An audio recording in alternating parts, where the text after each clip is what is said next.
शिव पुराण दूसरा अध्याय। देवराज को शिवलोक की प्राप्ति।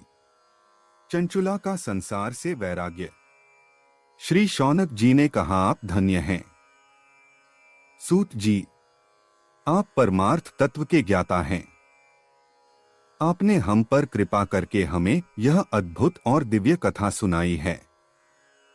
भूतल पर इस कथा के समान कल्याण का और कोई साधन नहीं है। आपकी कृपा से यह बात हमने समझ ली है। सूत जी, इस कथा के द्वारा कौन से पापी शुद्ध होते हैं? उन्हें कृपापूर्वक बताकर इस जगत को कृतार्थ कीजिए। सूत जी बोले, मुने, जो मनुष्य पाप, दुराचार तथा कामक्रोध, मद, लोभ में निरंतर डूबे रहते हैं, वे भी शिव पुराण पढ़ने अथवा सुनने से शुद्ध हो जाते हैं तथा उनके पापों का पूर्णतया नाश हो जाता है। इस विषय में मैं तुम्हें एक कथा सुनाता हूं। देवराज ब्राह्मण की कथा। बहुत पहले की बात है कि रातों के नगर में देवराज नाम का एक ब्राह्मण रहता था। वह ज्ञान में दुर्बल, गरीब, रस बेचने वाला तथा वैदिक धर्म से विमुख था। वह स्नान संध्या नहीं करता था तथा उसमें वैश्यवृत्ति बढ़ती ही जा रही थी। वह भक्तों को ठगता था। उसने अनेक मनुष्यों को मारकर उन सबका धन हड़प लिया था। उस पापी ने थोड़ा सा भी धन धर्म के काम में नहीं लगाया था। वह वेश्यागामी तथा आचार भ्रष्ट था।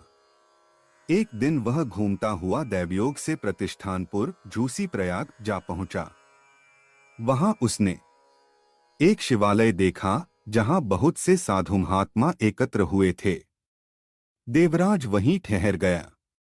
वहां रात में उसे ज्वर आ गया और उसे बड़ी पीड़ा होने लगी। वहीं पर एक ब्राह्मण देवता शिव पुराण की कथा सुना रहे थे।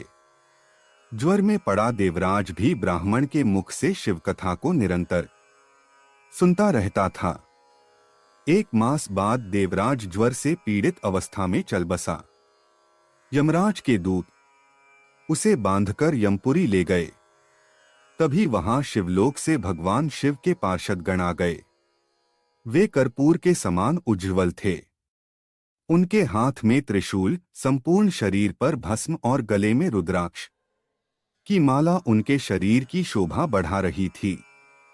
उन्होंने यमराज के दूतों को मारपीट कर देवराज को यमदूतों के चंगुल से छुड़ा लिया और वे उसे अपने अद्भुत विमान में बिठाकर जब कैलाश पर्वत पर ले जाने लगे तो यमपुरी में कोलाहल मच गया, जिसे सुनकर यमराज अपने भवन से बाहर आए।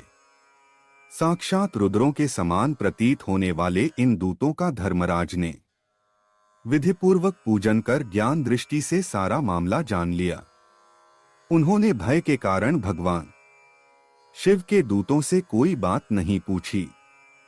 तत्पश्चात शिवदूत देवराज को लेकर कैलाश चले गए और वहां पहुंचकर उन्होंने ब्राह्मण को करुणावतार भगवान शिव के हाथों में सौंप दिया। शौनक जी ने कहा, महाभाग सूत जी, आप सर्वज्ञ हैं। आपके कृपा प्रसाद से मैं कृतार्थ हुआ। इस इतिहास को सुनकर मेरा मन आनंदित हो गया है।